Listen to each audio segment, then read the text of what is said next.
علی عہد رسول اللہ صلی اللہ علیہ وسلم، پیغمبر رسول اللہ صلی اللہ علیہ وسلم کے زمانے میں ابی بکر، اور ابی بکر کے زمانے میں حتی نہا عنہ عمر، پھر کس نے منع کیا؟ عمر نے منع کیا. اور یہ جابر بن عبداللہ انصاری اتنا رسول پاک صلی اللہ علیہ وسلم کا مخلص صحابی، یہ فرماتے ہیں کہ یہ جاری تھا، ہم سب کرتے تھے اور یہ سب زنا کر رہے. اگر پیغمبر نے منع کیا تھا تو یہ سب زنا کر رہے تھے. ٹھیک ہے حسن بھائی کیسے ہیں آپ؟ اللہ تعالیٰ کا احسان ہے. الحمدللہ حسن بھائی، بہت ہفتوں سے کوشش کر رہا ہوں آپ کے ساتھ کال ملانے کی، لیکن مل نہیں رہی ہے. تو آج آپ کا شکریہ، جعفر بھائی کا شکریہ کہ انہوں نے آج آپ کو کال ملا دی میری. اچھی تو بات. اللہ آپ کو جزاک خیر. حسن بھائی میں کوئی جو ہے نا مولوی وغیرہ نہیں ہوں، تو میرا نام کاشف ہے، کاشف جی شہزاد ملک، جی اور جی میں خوشاب پاکستان سے بات کر رہا ہوں. جی صحیح. تو میں نے جو ہے نا آپ سے صرف ایک دو سوال کرنے ہیں جی. جی تو سر. باقی میرا جو ہے نا کوئی ایسا کوئی دینی بیک گراؤنڈ بھی نہیں ہے. مطلب میں نیا جو ہے نا اس تحقیق کے میدان میں آیا ہوں. تو داڑھی تو ہے بریلیت بھائی، چھوڑ کے دیوبندیت، داڑھی تو آپ کی بالکل جی مولویوں، داڑھی آپ کی مولویوں جیسی. ٹھیک ہے نا، صحت بھی جی مولویوں وہ جیسی. ہمیں بتایا گیا ہے نا کہ حضور صلی اللہ تعالی وسلم کی داڑھی اس طرح تھی، تو اس لیے ان کی شبہات اختیار کرنے کے لیے ہم نے یہ داڑھی بڑھا لی. چلیں ٹھیک ہے بھائی. جی سر بولیں، اب کیا حکم، تو کیا کریں، سوال کیا؟ اچھا اللہ یاری صاحب، اس طرح ہے کہ ہم جو ہے نا اہل سنت، ہمیں یہ بتایا ہے کہ حضرت عمر، ابو بکر، عثمان، ان کے جو ہے فضائل بھی ہیں، ان کے مناقب بھی ہیں، ان کا سارا کچھ ہے. باقی ہم نے ذاتی طور پہ کچھ تحقیق نہیں کرنی ہوتی. اس کی وجہ یہ ہوتی ہے کہ ہمیں جن مولویوں کے پلے ڈالا جاتا ہے نا، وہ ہمیں جو کچھ بتا دیتے ہیں وہ ہمیں بتایا جاتا ہے کہ یہی سب کچھ حجت ہے. تو اس لیے ہم نے خود تو اس تحقیق کے میدان میں اترنا نہیں ہوتا. تو ہم اس لیے شیعوں کو بھی کافر کہتے ہیں، اور اپنے مخالفین گروہ جو ہیں ان کو بھی ہو سکتا ہے ان کی بھی تکفیر کرتے ہوں. تو میں ذاتی طور پہ کسی کی تکفیر نہیں کرتا، میری اپنی ذات تک جو بات ہے. ایک بات کرنی تھی کہ حضرت ابو بکر رضی اللہ تعالیٰ عنہ یا حضرت عمر رضی اللہ تعالیٰ عنہ، آپ کہتے ہیں وہ مسلمان بھی نہیں تھے، جو بھی تھا مطلب حضور صلی اللہ علیہ وسلم کی گستاخ بھی تھے، سارا کچھ ٹھیک مان لیتے ہیں. لیکن میرا سوال یہ ہے کہ کیا اگر قیامت کے دن اگر اللہ نے ہمیں اس موضوع پہ ہی پکڑ لیا کہ عمر ابو بکر تو ایسے تھے نہیں، تو تم لوگ ان کی گستاخی کیوں کرتے رہے ہو، تو ہم اس پہ کیا جواب دے سکتے ہیں وہاں پہ؟ تو ہم کہیں گے آپ کے قرآن میں جو لکھا تھا ہم نے قرآن کی تصدیق کیا. جب قرآن مجید نے فرما دیا ہے ان کے مذمت میں آئے حق عمل نازل ہوئی ہے نا، ان کے مذمت میں ان الذین ینادونک من وراء الحجرات اکثرهم لا يعقلون ان شر الدواب عند اللہ الصم البکم الذین لا يعقلون. ہم کہیں گے کہ ہم نے آپ کے قرآن کی تصدیق کی، اور یہ ہو ہی نہیں سکتا نا. یہ اس طرح کوئی سوال کرے کہ اگر قیامت کے دن پتہ چلے کہ اللہ ایک نہیں چار ہے، قیامت کے دن پتہ چلے اللہ کی تو 10 بیٹیاں بھی ہیں، بیویاں بھی ہیں، تو اس دن کیا کرو گے؟ تو یہ ایک ایسی بات ہے نا کہ جو ناممکن ہے، ہو ہی نہیں سکتی. جب اللہ نے کہہ دیا، جب واضح دلائل سے ثابت ہو گئے کہ نبی پاک صلی اللہ علیہ وآلہ وسلم کے برحق جانشین اہل بیت اطہار علیہم السلام، اس کے دلائل بے شمار ہیں.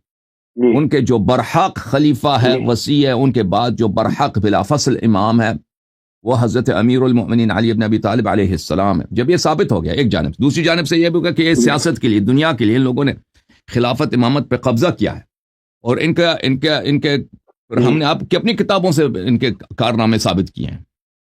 تو پھر تو بحث کی کوئی گنجائش ہی نہیں رہتی نا، کہ پھر یہ کہتے ہیں کہ اللہ نے اگر کہہ دیا، اللہ کیسے کہہ سکتا ہے بھائی کہ تم نے قرآن کی کیوں مخالفت کی، کہ تم نے قرآن کی کیوں اتباع کیا، قرآن کی کیوں تصدیق کیا، ٹھیک ہے، میرے حبیب صلی اللہ علیہ وسلم کی شریعت کی کیوں پیروی کیا. یہ تو ہو نہیں سکتا نا بھائی. ٹھیک ہے نا بھائی؟ صحیح ہو گیا. اور سر یہ پوچھنا تھا کہ رسول اللہ صلی اللہ علیہ وسلم نے ہمیں بتایا کہ اللہ ایک ہے، ہم نے مانا کہ اللہ ایک ہے. رسول اللہ صلی اللہ علیہ وسلم کے ہوتے ہوئے حضرت ابوبکر، عمر، عثمان سب موجود تھے. انہوں نے گستاخیاں بھی کی، انہوں نے مطلب آپ کہتے ہیں شرک بھی کیا، سارا کچھ کیا. تو رسول اللہ صلی اللہ علیہ وسلم نے اپنی زندگی میں ان کو مطلب خارج کیوں نہ کیا اسلام سے، یا ان کا اعلان کیوں نہ کیا کہ یہ لوگ کافر ہو چکے ہیں یا مشرک ہو چکے ہیں؟ کر دیا نا بھائی. جی سر. یہ سورہ حجرات جو نبی صلی اللہ علیہ وسلم نے پڑھی ہے، تلاوت کی، اپنے نمازوں میں پڑھی، صحابہ کو بولا، خطبے دیے ہیں، بتایا ہے کہ اس کی سب کو پتا کہ اس کی شان نزول کیا ہے. جب یہ لوگ جنگ سے بھاگے تھے، سب صحابہ ان کو گالی دے رہے تھے کہ یہ جنگ سے بھاگ کے ڈرپوک ہیں، اور اس سے 2 ہفتے پہلے انہوں نے بیعت کی تھی کہ ہم مریں گے لیکن ہم وہ بھاگیں گے نہیں. تو یہ تو کہنے کی ضرورت ہی نہیں ہے. جب سب لوگوں کو پتہ ہے, اتنا واضح طور پہ پتہ ہے کہ ان کا کردار ہی ایسا ہے کہ انہوں نے ایک دفعہ بیعت کرتے ہیں کہ ہم بھاگیں گے نہیں. قرآن کی آیات موجود ہے کہ پیغمبر صلی اللہ علیہ وسلم پہ وعدہ کرتے ہیں, خطبے دیتے ہیں کہ اگر تم جنگ سے بھاگ جاؤ گے یہ گناہ کبیرہ ہے, ہمیشہ کے لیے جہنم میں جاؤ گے. اور پھر یہی بھاگ جاتے ہیں سب کے سامنے. تو پھر بھائی آپ کہتے ہیں پھر پیغمبر نے کیوں خبر نہیں؟ پیغمبر نے خبر دی ہے نا. آپ تاریخ پڑھیں.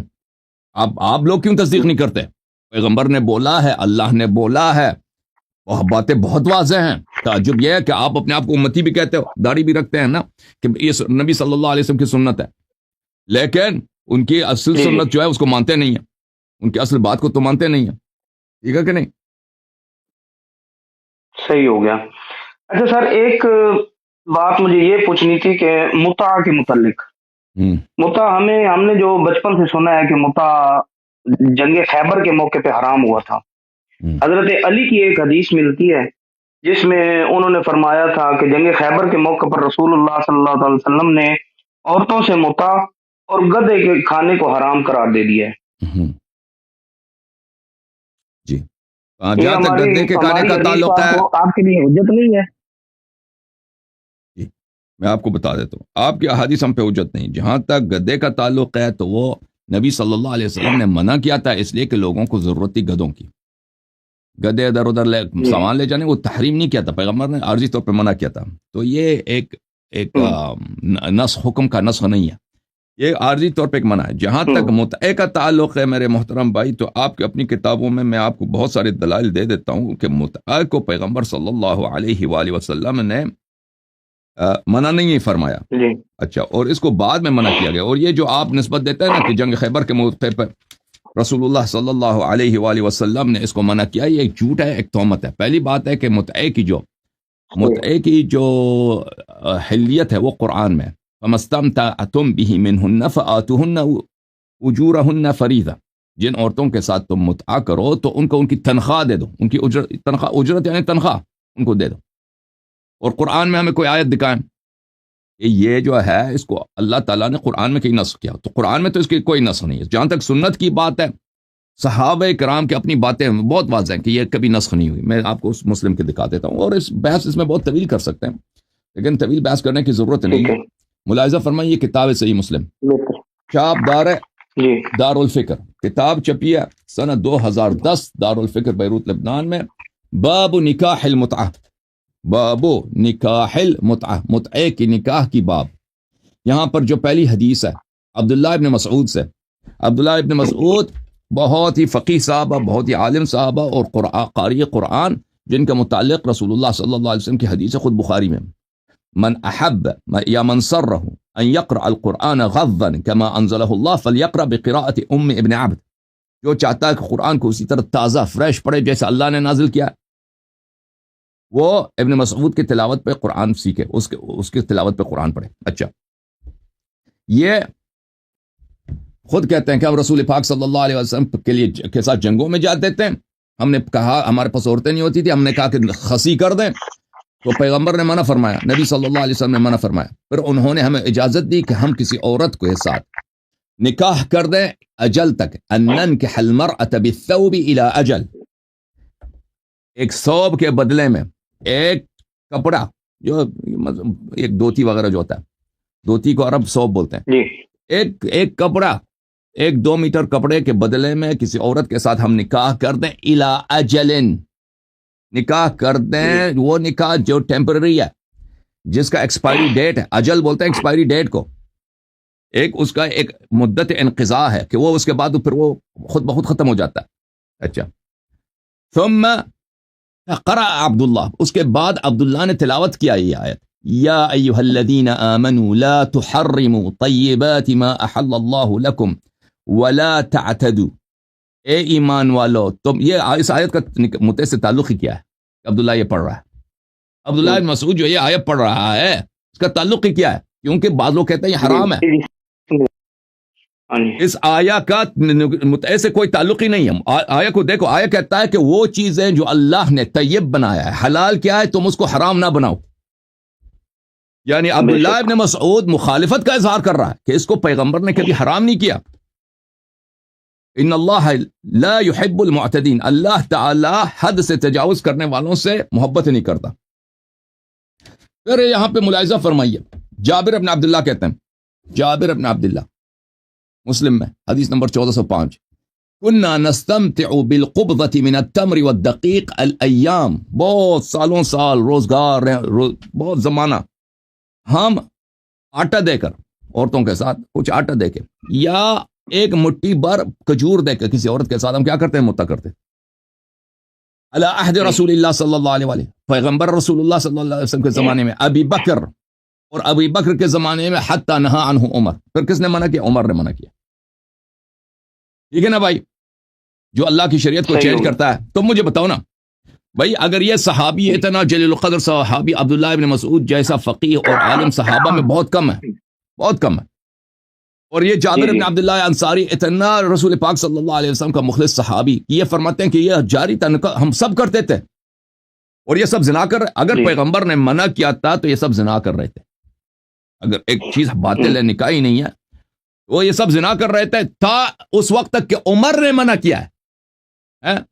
تو یہ بھائی یہ ہو ہی نہیں سکتا کہ یہ سب زناکار تھے، ہو ہی نہیں سکتا، یہ سب اس کو شرعی سمجھتے تھے۔ بعد میں پیغمبر یہ خود کہہ رکھے نہیں کس سے تھا، نہیں عمر سے، عمر نے نہ کیا ہے۔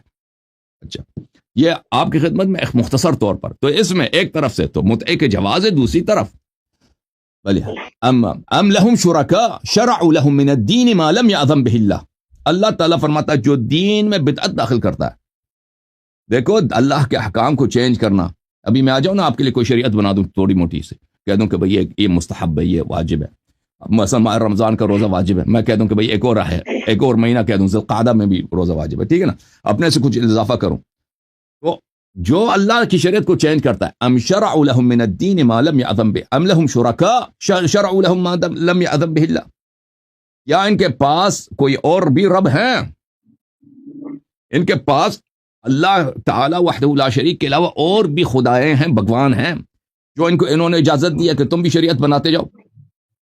پتہ کیا چلا میرے محترم ناظرین، جو بدعت لاتا ہے دین میں، شریعت کو چینج کرتا ہے، اللہ تعالیٰ نے اس کو قرآن میں مشرک کہا ہے، مشرک کہا ہے۔ اب تم خود سنبھال لو بھائی آگے جا، اوکے؟ جی بے شک ایسے ہی ہے جی۔ وہ اس طرح کی دو تین چیزیں ہمیں اپنے احادیث میں ملتی ہیں جو حضرت عمر کے دور میں آئی ہیں، اس سے پہلے نہیں تھی۔ مثال کے طور پر ایک چیز بتا دیتا ہوں، وہ تراوی کی نماز اب ہمارے اہل سنت جو ہے بریلوی دیوبندی، وہ اس کو واجب قرار دیتے ہیں کہ اس کے بغیر تو روزہ بھی نہیں ہوتا، بعض یہ بھی کہتے ہیں۔ تو اہل حدیث جو ہے وہ اس چیز کو نہیں مانتے، وہ کہتے ہیں یہ نفل نماز اگر کوئی پڑھنا چاہے تو پڑھ سکتا ہے، نہیں تو جماعت کی ضرورت نہیں ہے۔ تو اس کے علاوہ مجھے ایک سوال یہ تھا کہ جو علم عباس ہے یا علم جو لگانا ہوتا ہے، میں معذرت چاہتا ہوں کاشف بھائی، یہ آپ کے آخری سوال ہے، اس کے بعد میں دوسرا کالر کھولوں گا، ٹھیک ہے نا؟ بسم اللہ کریں۔ جی ضرور انشاءاللہ۔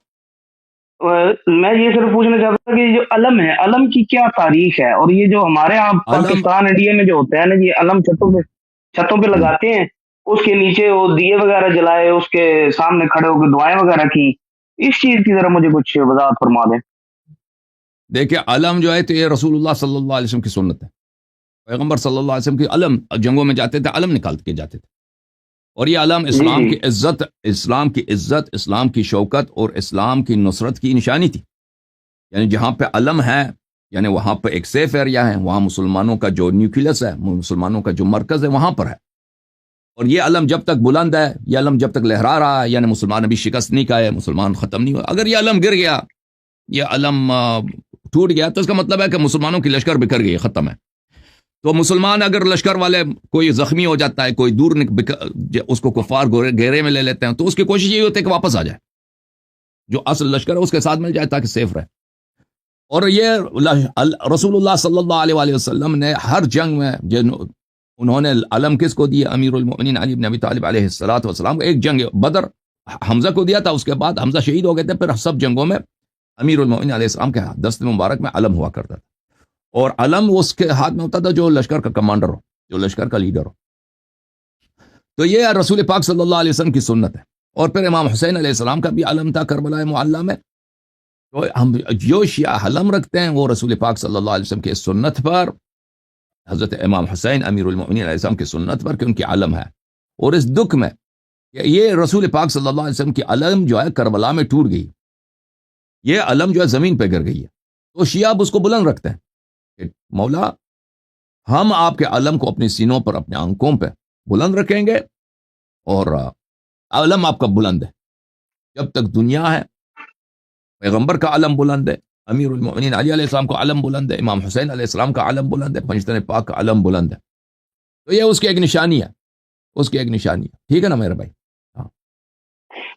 لیکن اللہ یاری بھائی اس میں صرف یہ پوچھنا تھا کہ علم جو ہے وہ جنگوں کی نشانی تو ہو گیا، جیسے آپ نے بتایا کہ جنگوں میں لے کے جایا کرتے تھے، تو اس کا گھروں کے اوپر لگانے کا تو کوئی ثبوت میرے خیال میں تو نہیں ہے۔ کوئی بات نہیں، ابھی جنگ نہیں ہو رہا، جنگ نہیں ہو رہا، ٹھیک ہے، لیکن ہم اس علم کو، یہ علم جو ہم اس علم کو بھولنے نہیں دیں گے، ہم نہیں کہتے کہ پیغمبر اپنے گھر پہ علم لگاتے تھے، ہم نہیں کہتے، یہ شاید لگاتے تھے، شاید نہیں لگاتے تھے، ہم ایسی خبر نہیں پہنچی کہ وہ اپنے گھر پہ علم لگاتے تھے، لیکن ہم جو علم لگاتے ہیں نا امام حسین علیہ السلام کی یاد میں، ٹھیک ہے نا؟ آپ مثلا ابھی آپ نے شلوار قمیض پہنی ہے، پیغمبر نے شلوار قمیض بھی نہیں پہنا نا، آپ نے پہنا، اب کوئی کہتا ہے کہ بھئی آپ نے غلط کام کیا، نہیں کام کیا غلط نہ، تو پیغمبر صلی اللہ علیہ وسلم کی علم ہے، ائمہ اطہار علیہ السلام کی علم ہے، ان کی علم ہے، شیعہ اس علم کی یاد کو زندہ رکھتے ہیں، کربلا میں جو اہل بیت علیہ السلام پہ ظلم ہوا ہے، جو آل رسول صلی اللہ علیہ وسلم پہ اس امت نے کیا ہے، دوسروں نے نہیں کیا ہے، اس امت والوں نے کیا ہے، اس کو ہم زندہ رکھیں گے۔ تھینک یو سر، اللہ آپ کو جزائے خیر،